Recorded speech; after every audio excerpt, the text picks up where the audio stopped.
Halo warga Hari Senin, selamat datang kembali di harisenin.com. Kali ini aku bakal ngomong topik yang cukup serius. Kita akan ngebahas topik yang sering mungkin jadi pertanyaan bagi para pemula di dunia pemrograman, yaitu antara front-end developer dan back-end developer, mana yang kamu pilih?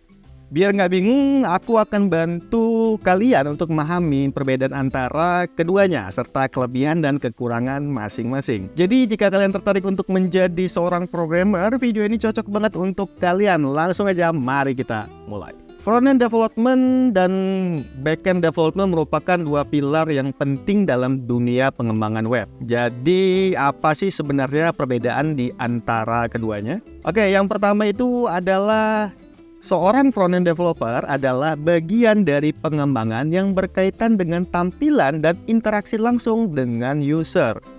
Nah, yang kedua itu front-end developer bekerja dengan bahasa yang biasa digunakan oleh browser ya, yaitu HTML, CSS, dan JavaScript untuk ngebangun elemen-elemen yang bisa kalian lihat dan kalian interaksikan. Nah, dan yang ketiga, kalian bertanggung jawab untuk membuat tampilan website atau aplikasi yang menarik serta responsif. Nah, untuk backend developer sendiri, yang pertama bagian ini itu lebih fokus pada sisi server dan pengolahan data di belakang layar. Nah, yang kedua, backend developer itu bekerja dengan berbagai bahasa pemrograman seperti Python, Java, Ruby, PHP, atau JavaScript untuk mengelola database serta logika-logika yang ada di dalamnya. Dan pastinya seorang backend developer itu terbiasa berinteraksi langsung dengan server. Ketiga, kalian memastikan bahwa data itu diolah dengan benar dan aplikasi berjalan dengan lancar dari sisi server. Itu tadi dia perbedaan antara seorang front-end developer dan backend developer. Sekarang mari kita lihat beberapa kelebihan dan kekurangan dari memilih kedua jalur tersebut ya. Kelebihan seorang front-end developer, yang pertama itu dapat melihat hasilnya langsung yang dikerjakan dari browser.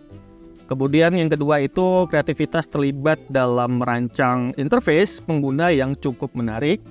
Dan yang ketiga bisa membangun portofolio visual yang menarik. Nah, ini juga nggak hanya di seorang front-end developer, tapi ada di back-end developer juga. Untuk kekurangan front-end developer sendiri, itu tidak terlalu paham dalam logika dan pemrosesan data.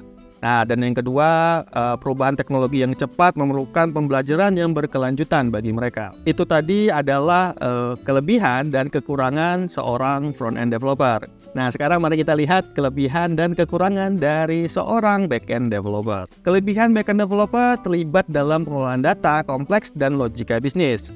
Yang kedua itu skalanya lebih mudah karena fokus hanya pada sisi server. Dan yang ketiga, kebutuhan akan backend developer tetap stabil seiring bertumbuhnya teknologi. Nah, ini kenapa bisa terjadi? Nah, ini terjadi karena kebanyakan di industri ya itu masih banyak memerlukan seorang backend developer. Kemudian ada kekurangan dari backend developer. Ya, yang pertama itu tidak melihat hasil visual yang langsung seperti pada frontend, maka dia harus tes pakai third party yang lain seperti Postman. Dan kedua, pemecahan masalah yang mungkin lebih kompleks karena sifat pengolahan data yang cukup dalam. Pilihan antara front-end dan back-end sebenarnya tergantung pada minat dan keahlian kalian. Jika kalian lebih suka berkreasi dalam tampilan dan interaksi, front-end bisa jadi pilihan yang tepat.